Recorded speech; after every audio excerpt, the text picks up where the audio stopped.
उर्स के मौके पर इस अजीमुश्शान जलसे का एहतमाम किया गया है और मुझसे कबल आपने बहुत ही शानदार नायाब खिताब समात किया। मुफक्किर इस्लाम खतीब अहले सुन्नत हजरत अल्लामा मौलाना जाकिर रजा साहब क़िबला मद्दज़िल्लहुल नूरानी, जो बहुत ही उम्दा दलाइल के साथ में आपकी खिदमत में कुरान और हदीस की रोशनी में बयान फरमा रहे थे। अल्लाह की बारगाह में दुआ करता हूँ कि परवरदिगार हम सब के यहाँ जमा होने को और अल्लाह और रसूल के जिक्र को खालिक़े अर्ज़ो समा अपनी बारगाह में शरफ़े कबूलियत अता फरमाए। आमीन कहने पर कोई पैसे वैसे तो आप लोगों से नहीं लिए जाते ना। आमीन कहने पे कोई टैक्स वैक्स तो नहीं लगता है ना, तो आप लोग जोर से आमीन कह सकते हैं। अल्लाह ताला हमारी शिरकत को कबूल फरमाए और परवरदिगार हमें नेमत बदल अता फरमाए। दरअसल होता क्या है, जिस जलसे में लोग कम होते हैं तो वहां वो कम लोग खुद ब खुद ही न जाने क्यों सुस्त हो जाते हैं। वो समझते हैं कि यहाँ लोग नहीं आए तो अब क्या है जलसे में, बस ठीक है बैठेंगे थोड़ा सुनेंगे चले जाएंगे। इससे फर्क नहीं पड़ता कि सुनने वाले कितने हैं, इससे भी फर्क नहीं पड़ता कि सुनाने वाले कितने हैं, इससे भी फर्क नहीं पड़ता कि सुनने वाले और सुनाने वाले कैसे और कौन हैं। फर्क इससे पड़ता है कि 1000 में जिक्र मुस्तफा किया जाए तब भी उसकी लज्जत वही होती है, और एक शख्स बैठा हो फिर जिक्र मुस्तफा किया जाए फिर भी उसकी लज्जत वही हुआ करती है।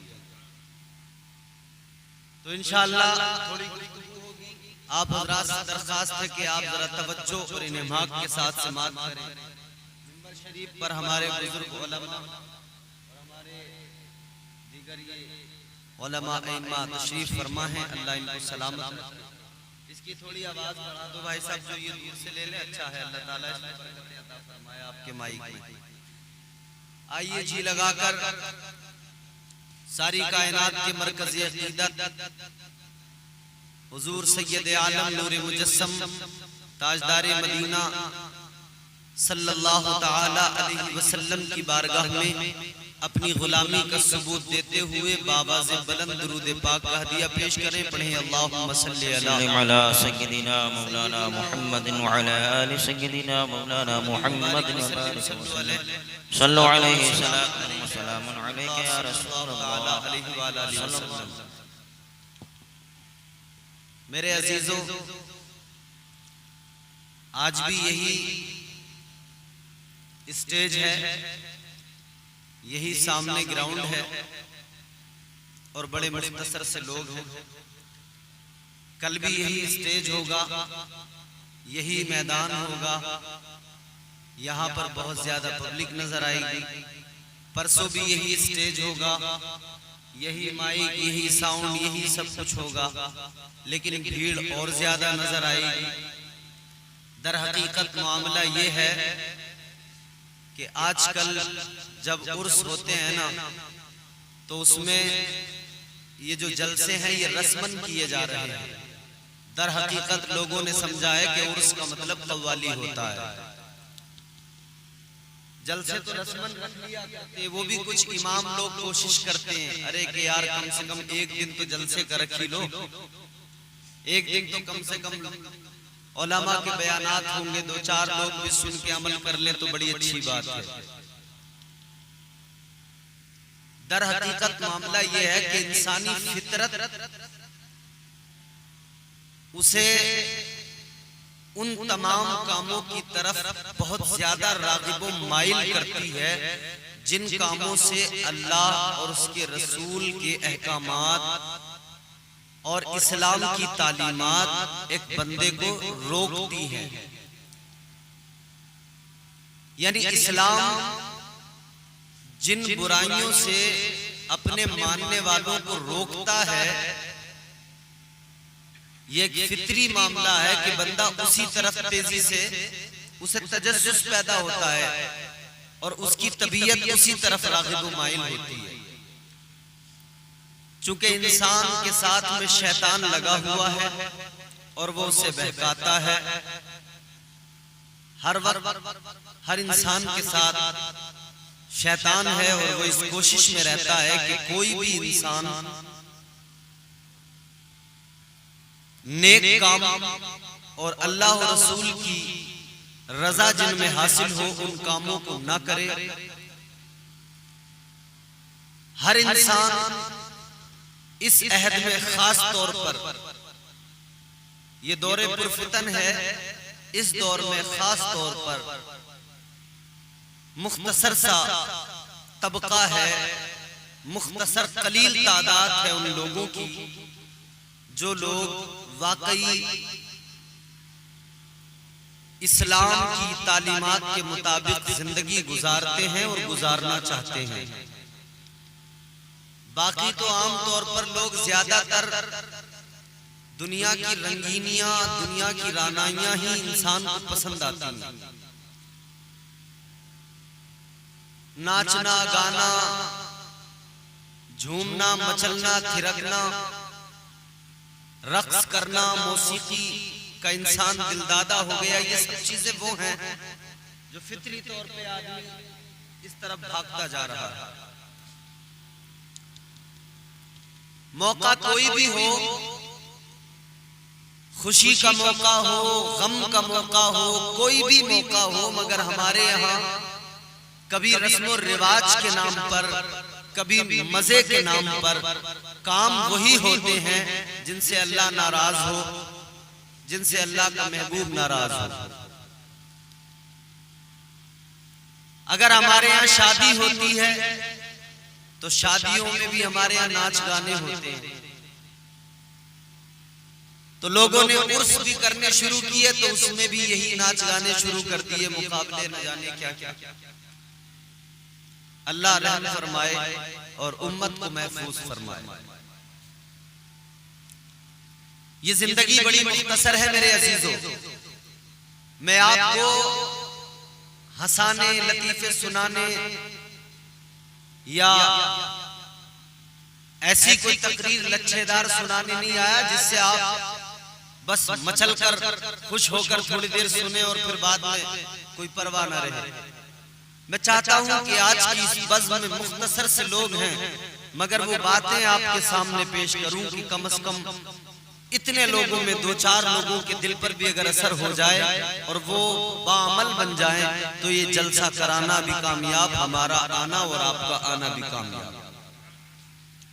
बड़ी मुख्तसर है जिंदगी। कितनी जिंदगी है इस दौर में? 50 साल, 60 साल, 70 साल, 80 साल हद है। बड़ी मुश्किल से कोई दो चार आदमी ऐसे निकल जाएं कि जिनकी उम्र 100 साल हो जाए या 100 के पार निकल जाए, वरना ऐसा होता ही नहीं है। 40 पर ही इंसान जो है डाउन हो जाता है, 50-60 पर उसका काम खत्म। इतनी मुख्तसर सी जिंदगी है और वो जिंदगी भी इंसान सलीके से नहीं गुजारता, जबकि इसके बाद में एक दायमी जिंदगी शुरू होती है। वो जिंदगी जो बहुत तवील है, उस जिंदगी में मौत का तसव्वुर नहीं है। यहाँ मौत का तसव्वुर है, वहां मौत का कोई तसव्वुर नहीं है। मौत सिर्फ यहाँ एक बार आएगी, उसके बाद में फिर दोबारा नहीं आएगी। बात समझ रहे हैं आप मेरी? तो ये बड़ी मुख्तसर सी जिंदगी है, इसे बड़े सलीके से गुजारा जाए। वो किसी शायर ने कहा है कितने सलीके से गुजारा जाए, जरा आप लोग एक मर्तबा मोहब्बत से कहें सुभान अल्लाह। जिंदगी इतने सलीके से गुजारी जाए, जिंदगी इतने सलीके से गुजारी जाए, जैसे चादर कोई कांटों से उतारी जाए। जिस तरह चादर कोई कांटों पे हो ना, तो वो कांटे उस चादर में घुस जाते हैं, अंदर पार हो जाते हैं, तो फिर उसको यूं खींचा नहीं जाता, खींचेंगे तो फट जाएगी। उठा के बड़े आराम से सलीके से उसको निकाला जाता है। यही जिंदगी है, बड़ी मुख्तसर है, इससे बड़े सलीके से गुजारा जाए। अल्लाह ने जिंदगी अता फरमाई है मेरे अजीजों, सलीके से जिंदगी गुजारो। बड़ी मुख्तसर सी जिंदगी है, बड़ी कलील जिंदगी है, थोड़ी सी उम्र होती है। वो किसी कहने वाले ने क्या खूब कहा है, क्या भरोसा है जिंदगानी का, आदमी बुलबुला है पानी का। एक दिन मरना है, मौत आएगी, उस मौत को याद किया करो। आज हमने समझ लिया मरना बड़ा आसान है, आज हमें लगता है जिंदगी गुजारेंगे, उसके बाद में जब मौत आएगी तो बड़ी आसानी से आ जाएगी। क्योंकि हम देखते हैं एक इंसान बिस्तरे मर्ग पे है, उसके मुंह में चम्मच से पानी डाला जा रहा है, अभी एक चम्मच पानी डाला, वो उसके हल्क से उतरा, दूसरा चम्मच लेके आए तो पता लगा सांसें रुक गई। अब वो पानी उसके मुंह में तो जाएगा लेकिन हल्क से उतर नहीं सकता है, जिस्म से जान निकल गई। हमने समझा बड़ा आसान है मरना, 2-3 सेकंड लगते हैं मरने में, नहीं इतना आसान नहीं है मरना। ऐ मेरे अजीजों याद रखो, मरना इतना आसान नहीं है, इतनी आसानी से मौत नहीं आने वाली। हजरत मूसा अलैहिस्सलाम अल्लाह के प्यारे पैगंबर अल्लाह की बारगाह में अर्ज करने लगे, ऐ परवरदिगार, ऐ मेरे मौला, ऐ रब्बे लम यज़ल व ला यज़ाल, मुझे इतना बता दे, ऐ परवरदिगार इतना बता दे कि जब मौत आती है तो मरने वाले को तकलीफ कितनी होती है, कितनी तकलीफ होती है।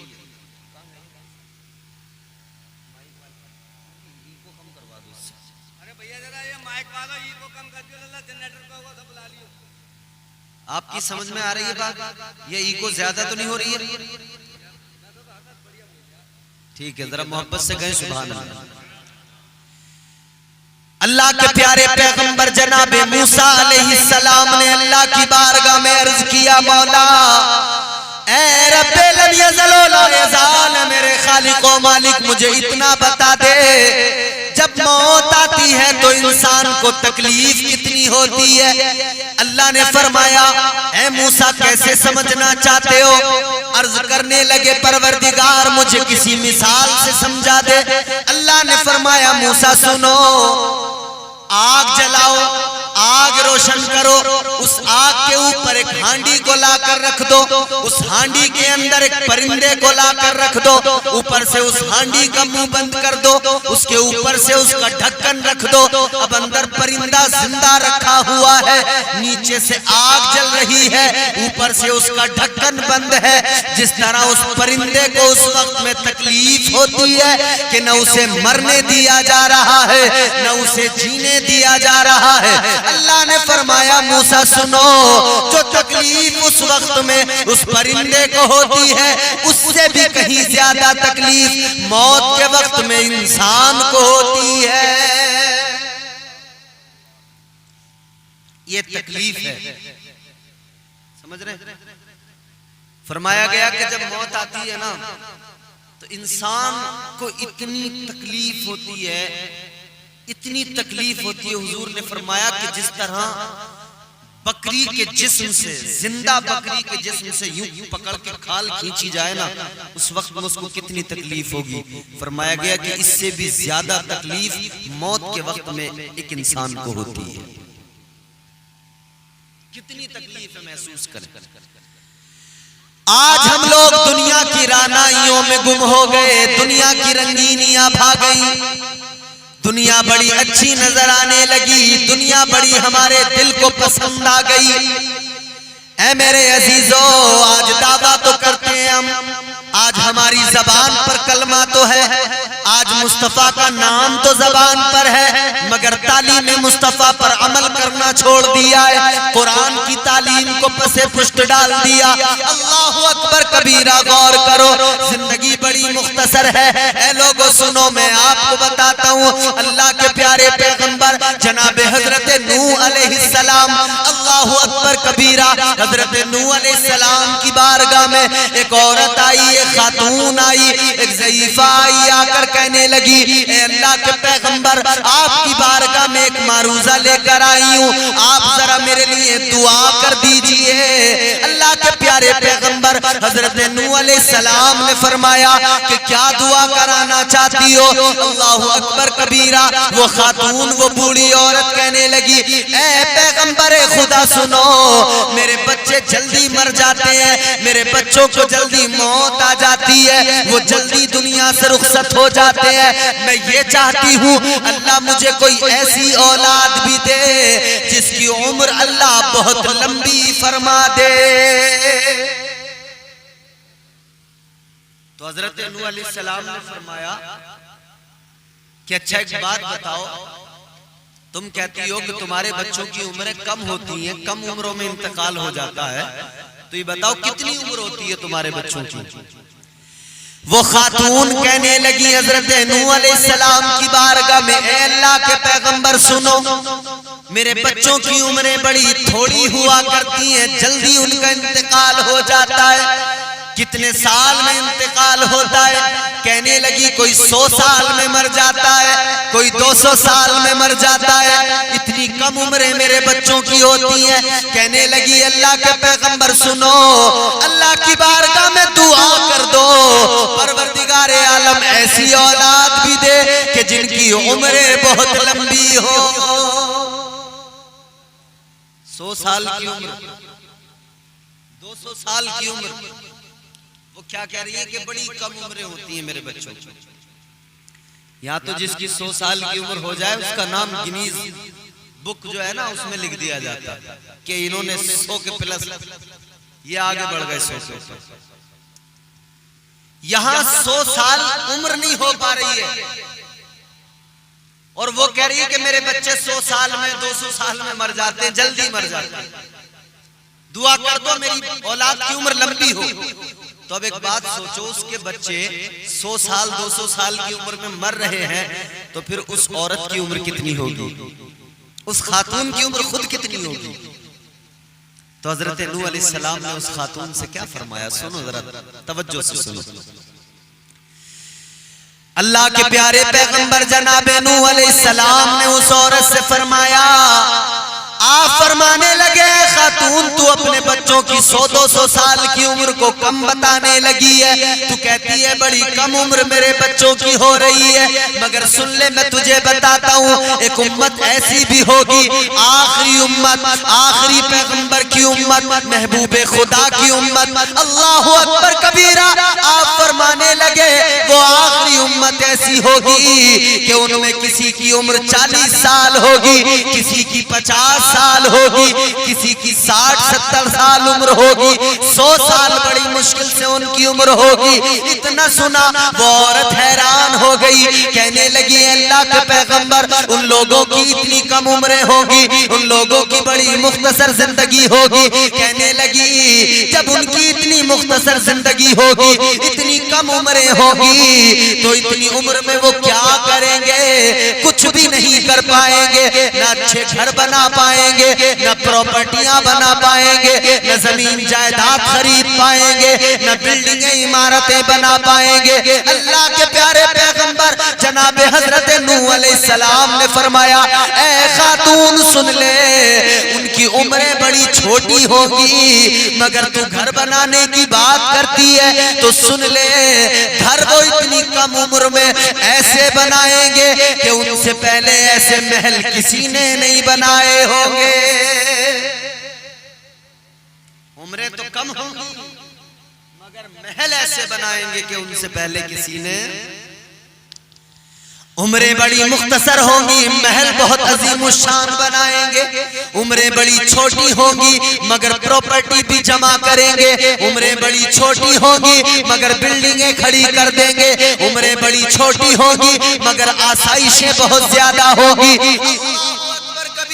उस खातून ने जैसे ही इतना सुना कहने लगी ए अल्लाह के पैगंबर मैं हैरान हूँ, वो कैसे लोग होंगे इतनी कम उम्र होगी और वो उम्र भी दुनियादारी में लगा देंगे। इतनी कम जिंदगी होगी और वो जिंदगी भी दुनियादारी में लगा देंगे। अल्लाहु अकबर कबीरा। कहने लगी अल्लाह के पैगंबर, अगर मुझे पता लग जाए, मुझे मालूम हो जाए मेरी उम्र थोड़ी है, मेरी जिंदगी मुख्तसर है, कहती है अगर मुझे ये पता लग जाए तो मैं उस सारी जिंदगी में कोई दूसरा काम ही ना करूं, सिर्फ अल्लाह की इबादत करती रहूं, सिर्फ उस जिंदगी में अपने रब को राजी करूं, कोई दूसरे काम ही नहीं करूं उसके अलावा। तो वो लोग हमारी जिंदगियों के बारे में सोच के हैरान थे कि वो कैसे बेफिक्रे लोग होंगे कि उनकी जिंदगी मुख्तसर होगी मगर उन्हें आखिरत की कोई फिक्र नहीं होगी। आज कोई फिक्र नहीं हमें आखिरत की। दुनिया में गुम हो गए हम दुनियादारी। इंसानी फितरत है गुनाह की तरफ जल्दी भागना, जिस काम से अल्लाह मना करे उसकी तरफ तेजी से जाना, ये फितरत में है इंसान। अच्छा, मैं कह रहा हूं फितरत में है, तो फितरत से मुराद मेरी ये है कि इंसान के खमीर में है ये चीज।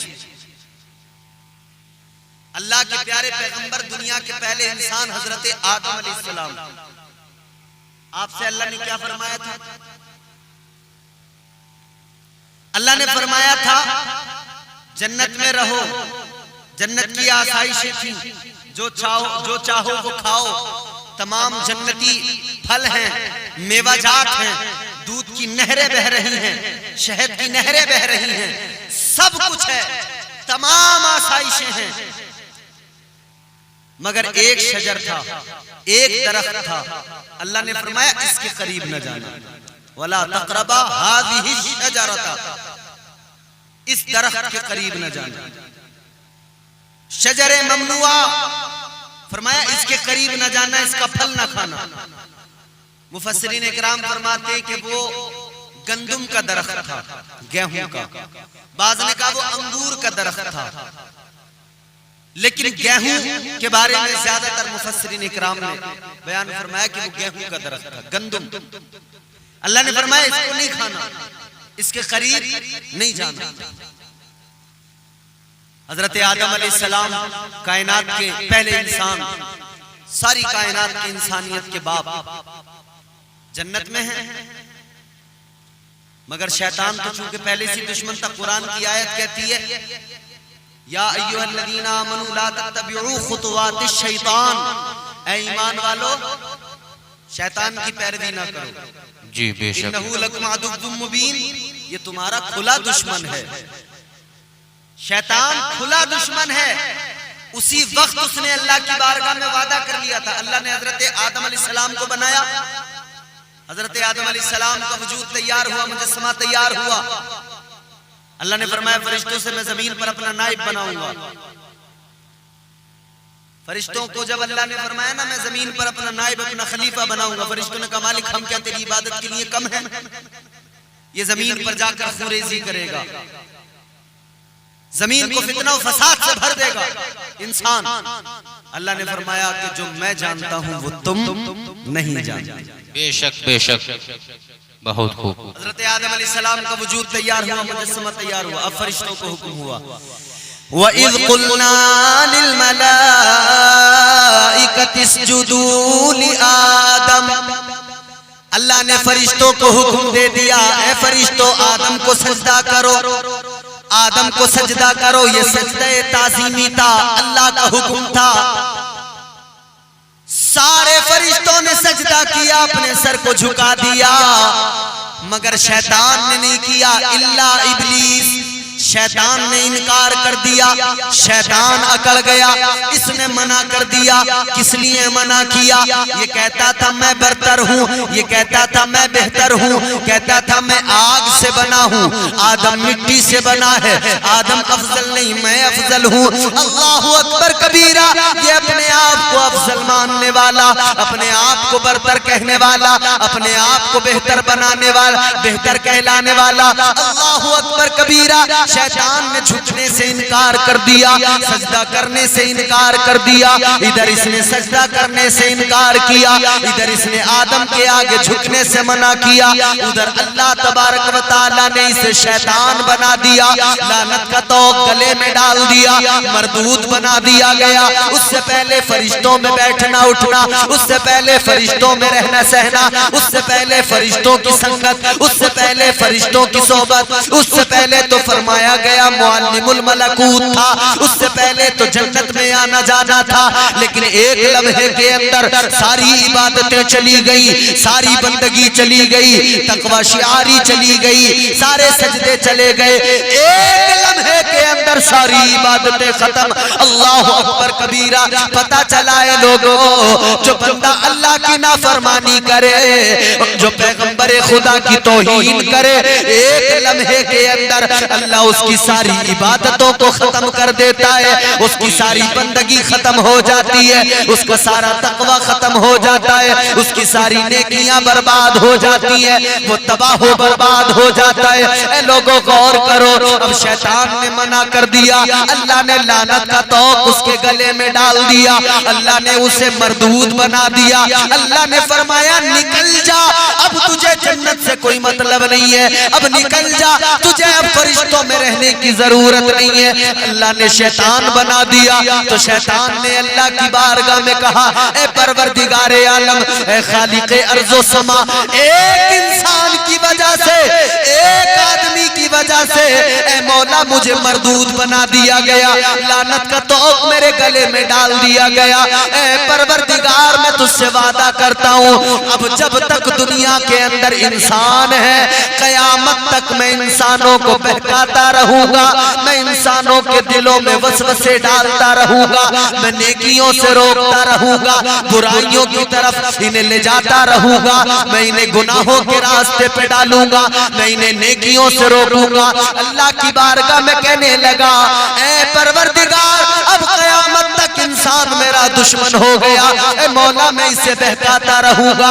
अल्लाह ने फरमाया, जा तुझे छूट दी गई, जा तुझे आजादी दी जाती है, जा तू बंदों को बहका, मगर याद रखना, इतना जरूर याद रखना, जो मेरे फरमा बरदार होंगे, तू लाख उन्हें बहका, मगर वो तेरे बहकावे में नहीं आने वाले।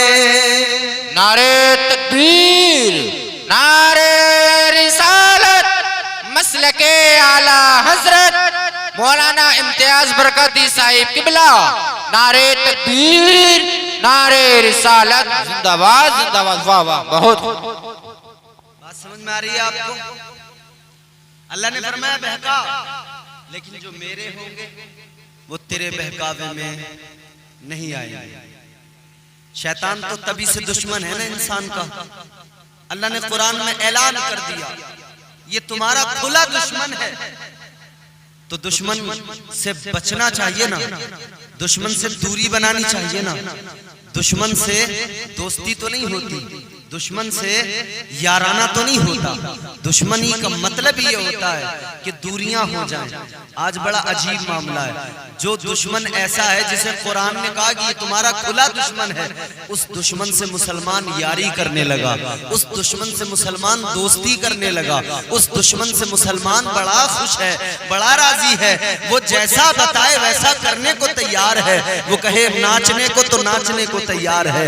मगर अल्लाह तबारक व तआला, वो रब जिसने पैदा किया, वो खुदा जो हमें रिज़्क़ देता है, वो खुदा जिसकी मोहब्बत ये कि वो 70 माओं से ज्यादा प्यार करता है, जब वो खुदा हमें अपनी तरफ बुलाता है, जब वो खुदा बंदों को नेकियों की तरफ राग़िब व माइल करता है, नेकियों की दावत देता है, कुरान के जरिए जब वो खुदा ऐलान करता है, या अय्युहल इंसानो मा गर्रका बिरब्बिकल करीम, जब वो रब फरमाता है, ऐ इंसान कहाँ भाग रहा है, ऐ गाफिल इंसान आजा, अपने रब की तरफ पलट कर आजा, तू आकर देख तो सही तेरा रब कितना करीम है, तेरा रब कितना करम करने वाला है, तेरा रब कितना रहम फरमाने वाला है। तो बंदा उस तरफ आता नहीं, उस तरफ आने को तैयार नहीं। हजरत आदम अलैहिस्सलाम जन्नत के अंदर है, जरा तवज्जो से सुने बात। हजरत आदम अलैहिस्सलाम जन्नत के अंदर है, अल्लाह ने फरमा दिया ये एक दरख्त है, इसके करीब नहीं जाना, ये गंदम नहीं खाना, बाकी जो चाहो खाओ, जिधर चाहो घूमो, जिधर चाहो फिरो।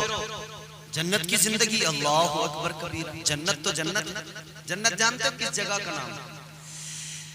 ताजदार मदीना इमामुल अंबिया सैयदे कौनैन सल्लल्लाहु ताला अलैहि वसल्लम ने फरमाया जन्नत उस जगह का नाम है, उस खूबसूरत जगह का नाम जन्नत है कि जहां पर तमाम आसाइशें, तमाम नेमतें, वो नेमतें जो तसव्वुर से परे हैं, वो जन्नत के अंदर मौजूद हैं। दूध की नहरें बह रही हैं, शहद की नहरें बह रही हैं, मेवाजात हैं, तमाम नेमतें अल्लाह ने जन्नत के अंदर रखी हैं। जन्नत की वुसात क्या है? जन्नत की वुसात समझते हो? फरमाया गया कि एक छड़ी जितनी जगह में रखी जाए ना, जन्नत में जितनी जगह में एक छड़ी रखी जाएगी ना, ये दुनिया जो है ना पूरी उतनी जगह से भी कम, ये दुनिया सारी उतनी जगह से भी कम है जन्नत के हिसाब से कि जितनी जगह में एक छड़ी रखी जाती है। जन्नत की वुसात ये है, वो जन्नत जिसका अल्लाह ने वादा किया और फरमाया इन्नल्लाह अश्तरा मिनल मुमिनीना अनफुसहुम व अमवालहुम बिअन्ना लहुमुल जन्नह।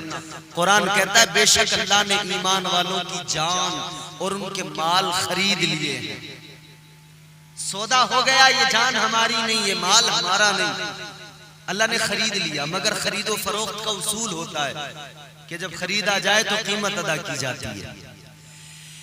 ऐ परवरदिगार, तूने अपने मानने वालों, तूने अपने चाहने वालों के जान को खरीद लिया, उनके माल खरीद लिए।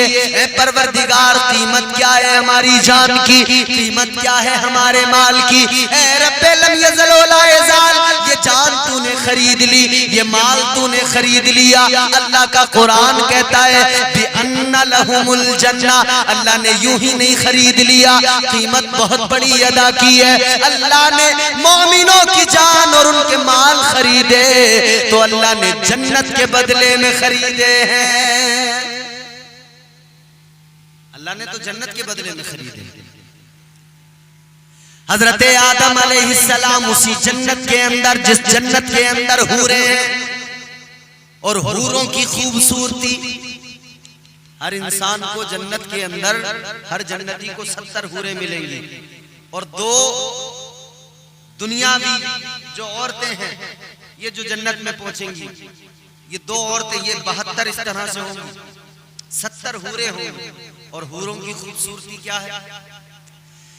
फरमाया गया अगर एक हूर अपनी एक उंगली को यूं बाहर निकाले दुनिया के अंदर, एक उंगली की खूबसूरती, एक उंगली की चमक, एक उंगली की रंगत, अल्लाह अकबर कबीरा। फरमाया गया ये चांद की रोशनी फीकी पड़ जाए, सूरज की रोशनी फीकी पड़ जाए, सितारों की जगमगाहट फीकी पड़ जाए, सारी कायनात की ये रोशनियां, ये रंगीनियां, ये जो रानाइयां खूबसूरती है, ये सारी फीकी पड़ जाए। फरमाया गया अगर दुनिया के अंदर एक हूर की खूबसूरती, और फरमाया गया कि ये जो हूरें हैं ना, अगर बंदा जन्नत में इन्हें देखेगा ना, क्योंकि एक बार मरने के बाद दोबारा तो मौत नहीं आने वाली। जो बंदा जन्नत में चला गया वो जन्नत में, जो जहन्नम में वो जहन्नम में, तो दोबारा तो मौत नहीं आएगी। अगर दोबारा मौत आती, मौत तो नहीं आएगी, लेकिन मिसाल देकर समझाया गया अगर मौत आती दोबारा तो जन्नत में जब जन्नती हूरों को देखते ना, उनकी खूबसूरती देखकर एक लम्हे में मर जाता, एक लम्हे में। ये खूबसूरती है। ऐ मेरे अजीजों गौर करो, वो जन्नत है, उसी जन्नत के अंदर हजरत आदम अलैहिस्सलाम है, उसी जन्नत में तुम्हारी मेरी माँ, नस्ल इंसानी की माँ हजरत हव्वा मौजूद है। जिंदगी जन्नत में गुजर रही है, जन्नत में घूमते फिरते खाते पीते अल्लाह अकबर कबीरा। मगर शैतान फिक्र में लग गया, कैसे निकालूं जन्नत से, कैसे बहकाऊं। ये तो जन्नत से निकल गया था, मगर सोचने लगा मैं जन्नत में कैसे जाऊं, मेरी एंट्री कैसे होगी जन्नत में, जन्नत में दाखिला कैसे होगा। इसे तो फेंक दिया गया था, मगर ये कोशिशें करते करते आसमानों पर पहुंचा। अल्लाह अकबर कबीरा। चूंकि पहले से बड़ी इबादतें की थी, इसे इसमें आजम मालूम थे, ये उसी तरह से पढ़ते पढ़ते पहुंच गया। ए मेरे अजीजों, आखिरकार ये आसमानों पर पहुंचा। अल्लाह अकबर कबीरा। ये जन्नत के करीब पहुंच गया, मगर जन्नत में कैसे दाखिल हो, जन्नत में कैसे जाए, समझ नहीं आ रहा। अल्लाह अकबर कबीरा। ये जो शैतान है, सुनो, ये शैतान जब तक शैतान नहीं बना था बड़ा खूबसूरत था, बड़ा हसीनो जमील था। जब तक इसके गले में लानत का तौक नहीं पड़ा था, ये बड़ा खूबसूरत था, बड़ा हसीनो जमील था। मगर जब लानत का तौक गले में पड़ गया, जब शैतान बन गया, तो अल्लाह ने इसकी खूबसूरती को छीन लिया, अल्लाह ने चेहरे को मस्ख कर दिया, अब शक्ल अल्लाह ने बिगाड़ दी। अल्लाह अकबर कबीरा। शैतान जन्नत के करीब पहुंचा, सोच रहा है क्या करूं। अब जन्नत के अंदर हजरत आदम है, जन्नत के अंदर हजरत हव्वा है, और जन्नत के अंदर मोर को भी अल्लाह ने रखा, जन्नत के अंदर सांप को भी अल्लाह ने रखा। ये जन्नत के अंदर हजरत आदम और हव्वा की दिलजोई के लिए थे, उनकी खिदमत के लिए रखे गए थे। ऐ लोगों, ये जो मोर आज हम देखते हैं, इसकी खूबसूरती देखकर हमारी तबीयत खुश हो जाती है। यही मोर जन्नत में रखा गया था हजरत आदम और हव्वा को खुश रखने के लिए। ये जो सांप हमें नजर आता है, अब तो ये सांप जमीन पे रेंगता हुआ नजर आता है, मगर उस वक्त में सांप ऐसा नहीं था। उस वक्त में सांप कैसा था, ऊंट की बराबर ऊंचा था, इसके पैर थे, उस वक्त में ऐसा सांप था। अल्लाह अकबर कबीरा। आज जो हम मोर देखते हैं, इसके पैर काले हैं, पूरा जिस्म बड़ा हसीन है, पूरा बदन बड़ा खूबसूरत है, मगर पैरों पे देखो तो रौनक नहीं, पैर देखो तो बड़े बदरौनक हैं। ये मोर ऐसा नहीं था, इसके पैर भी बड़े खूबसूरत थे, इसके पैर भी बड़े हसीनो जमील थे। जो आज मिसाल देते हैं लोग कि मोर पैरों को देखकर रोता है, ऐ लोगों बात यही है, पहले इसके पैर बड़े खूबसूरत थे, पैर बड़े हसीनो जमील थे। अल्लाह अकबर कबीरा। ये मोर भी जन्नत के अंदर है, ये सांप भी जन्नत के अंदर मौजूद है। अब ये शैतान फिक्र में लगा है, कैसे अंदर जाऊं, कैसे बहकाऊं। इसने मोर को बुलाया, मोर आ गया, मोर से कहने लगा, देख तेरी मेरी बड़ी पुरानी यारी है, तेरे मेरे पुराने ताल्लुकात हैं, तू मुझे जानता है, मैं तुझे जानता हूँ। मेरा एक काम कर दे, आदम और हव्वा को इधर लेके आ जा दरवाजे के करीब, और मुझे जन्नत में दाखिल कर दे, किसी भी तरह से मुझे अंदर पहुंचा दे। मोर कहने लगा, मैं तो तुझे अंदर नहीं पहुंचा सकता हूँ, इसलिए कि दरोगे जन्नत रिजवान नहीं जाने देंगे, अल्लाह तबारक व तआला तुझे अंदर घुसने नहीं देगा। ये मोर को बहकाने लगा। शैतान ने कहा, इसकी तारीफें करना शुरू कर दिया, तू तो बड़ा खूबसूरत है, तू तो बड़ा हसीनो जमील है, तेरी रंगत का जवाब नहीं है, तेरे चलने का जवाब नहीं है, तेरे पर फैलाने का जवाब नहीं है, तेरी खूबसूरती का जवाब नहीं है। मोर जब अपनी खूबसूरती को सुन रहा था, तो खूबसूरती सुनने में इतना महब हो गया, अपनी तारीफों में इतना खो गया कि ये भी भूल गया अगर इसे जन्नत में लेकर गया तो अल्लाह नाराज हो जाएगा। बेशक बेशक। आज भी हम लोग अपनी तारीफ सुन के बड़ा खुश होते हैं, बस कोई कहते अरे खान साहब आपकी तो बात ही अलग है, बस फिर फूले नहीं समाते खान साहब। कोई कह दे जरा, अरे शेख साहब तुम्हारा तो जलवा ही अलग है, बस फिर पूछो मत। फिर आप 10 बात हम अपनी तरफ से करते हैं, अरे हमारा नहीं, हमारे तो खानदान में ऐसी होता है, हमारे दादा ऐसे थे, हमारे दादा ऐसे थे। इंसान अपनी तारीफ को बड़ा पसंद करता है। अजीब ज़माना। गुलजार जिगर एक शायर है, उसने कहा, क्या जमाना आ गया संजीदगी खतरे में है, खुद नुमाई का चलन है सादगी खतरे में है, सर छुपाती फिर रही है आबरू इस दौर में, या इलाही कर मदद पाकीज़गी खतरे में है। जब से कम ज़रफ़ों की आमद में कदे में हो गई, रो रहे हैं जामो मीना में कशी खतरे में है। बड़ा मजा आता अपनी तारीफ में। और बाज लोग तो तारीफ नेक काम भी करते हैं तो तारीफ के लिए, दिखावे के लिए, रियाकारी। नमाज पढ़ रहा दिखावे के लिए, हज करने जा रहा है कि बस लोग हाजी कहें दिखावे के लिए। ऐसे ऐसे लोग भी मौजूद हैं। दिखावे के लिए एक दो काम नहीं, सैकड़ों काम हम करते हैं। शादी आ गई तो दिखावे के लिए इतना खर्चा करेंगे कि वजूद से ज्यादा कर देंगे। मोहल्ले में हमारा नाम हो जाए, गांव में हमारा नाम हो जाए, फला साहब ने शादी की है, जवाब नहीं, देखो खाना इतना बड़ा, उनका तो जवाब नहीं, जलवा ही अलग था। उन्होंने तो आतिशबाजी इतनी की, उन्होंने तो बाजे में इतना लुटा दिया, उन्होंने रंडी बुलाई इतना लुटा दिया, उन्होंने डीजे मंगाया इतना लुटा दिया। तारीफों के लिए किया करते हैं। कई लोग कहते हैं कि बहनोई नहीं मानता इसलिए डीजे बजा रहे हैं। कई लोग कहते हैं कि फला रिश्तेदार नहीं मानता इसलिए डीजे बजा रहे हैं। वो कहते हैं अगर नहीं बजाया तो वो नाराज हो जाएगा, नहीं बजाया तो रिश्तेदार नाराज हो जाएगा। ए मुसलमान, अक्ल कहाँ गई? अपने मेहमान, अपने रिश्तेदार की नाराजी की फिक्र है, मगर अल्लाह की नाराजी का कोई ख्याल नहीं रहा। ये तो सोच लिया कि बहनोई नाराज हो जाएगा, कभी ये भी सोचा कि मेरा रब मुझसे नाराज हो जाए। अगर बहनोई नाराज हो गया क्या हुआ? एक दो महीने नहीं आएगा, लेकिन आखिरकार फिर आ ही जाएगा।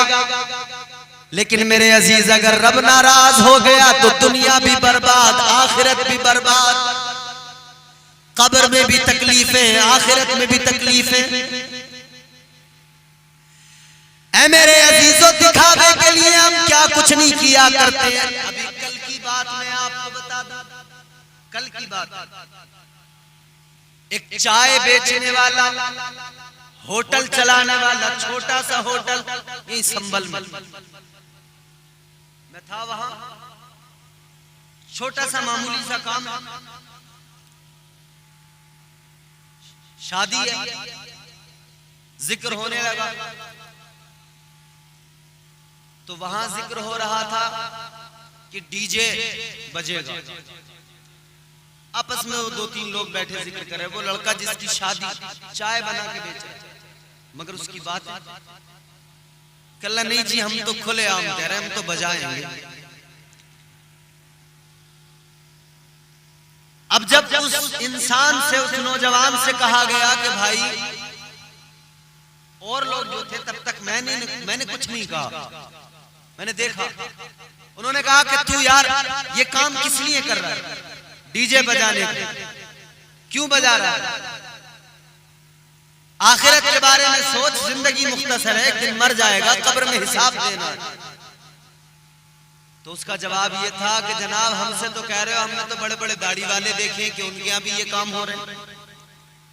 तो मैंने उससे कहा, अल्लाह के बंदे, अगर कोई दाढ़ी वाला, कोई हाजी, कोई नमाजी, कोई मौलवी, कोई हाफिज अगर डीजे बजाए तो क्या डीजे बजाना जायज हो जाएगा? भाई किसी का अमल तो दलील नहीं होता ना।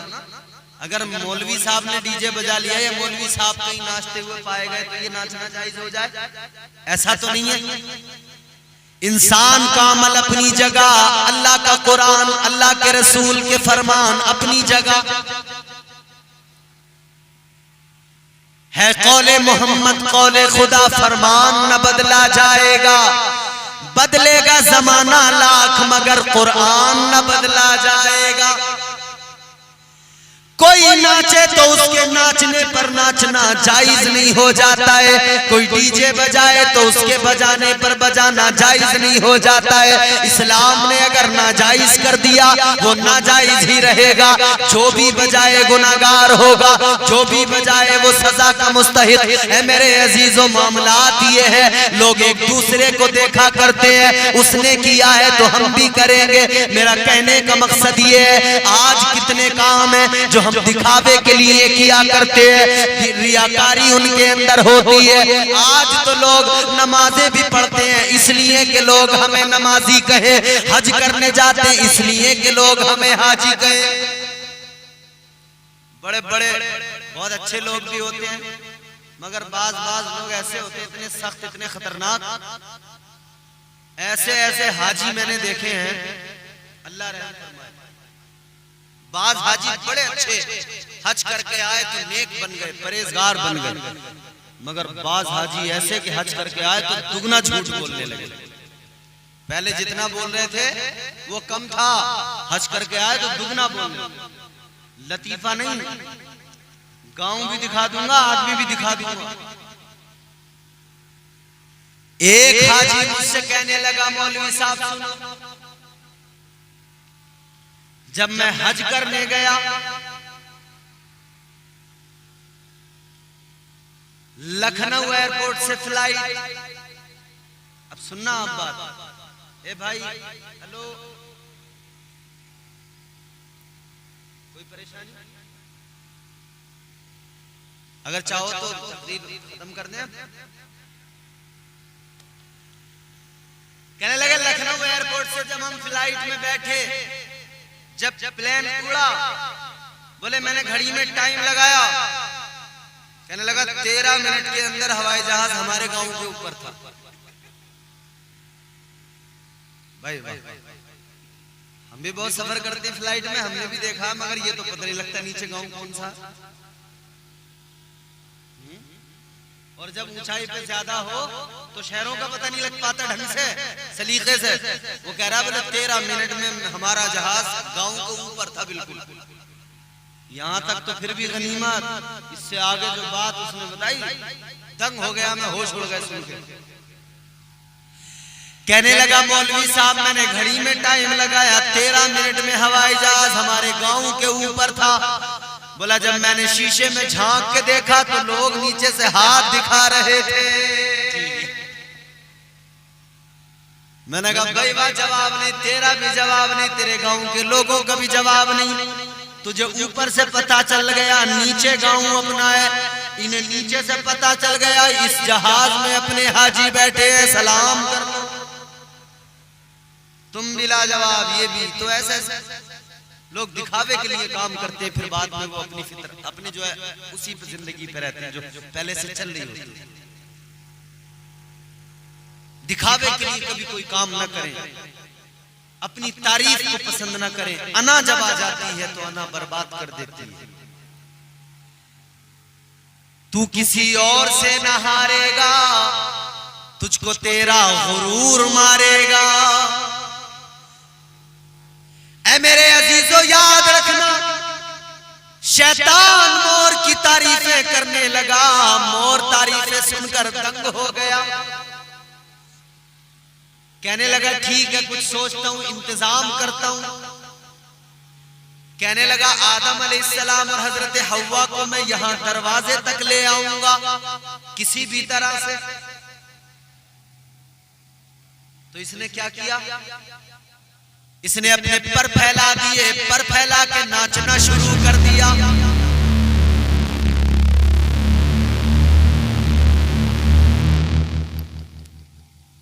हेलो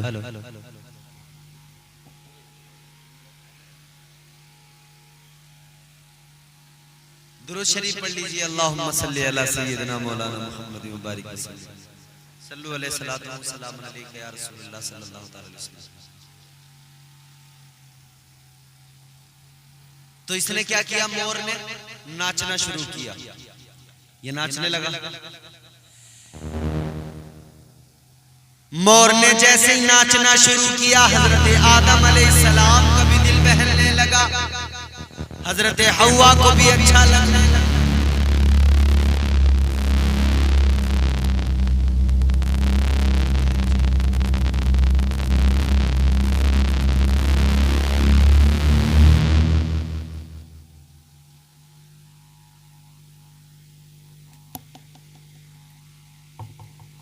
मैं सोच रहा हूँ ये बात पूरी करके तकरीर खत्म कर दूं, मगर मुझे लग रहा है ये बात पूरी नहीं होगी शायद।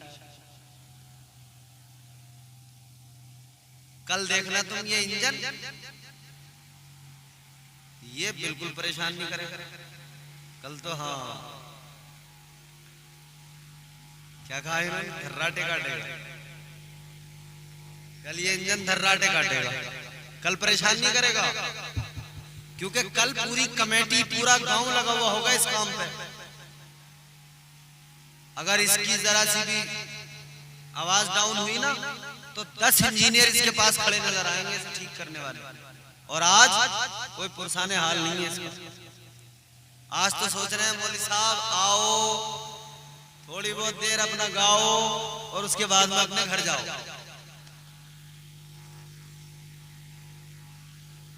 खैर अल्लाह रहम फरमाए। ये भी अल्लाह का एहसान है कि अल्लाह ने इतनी तौफीक तो दी है कि कम से कम अल्लाह रसूल का जिक्र यहाँ हो रहा है, करवा रहे हैं लोग, है नहीं।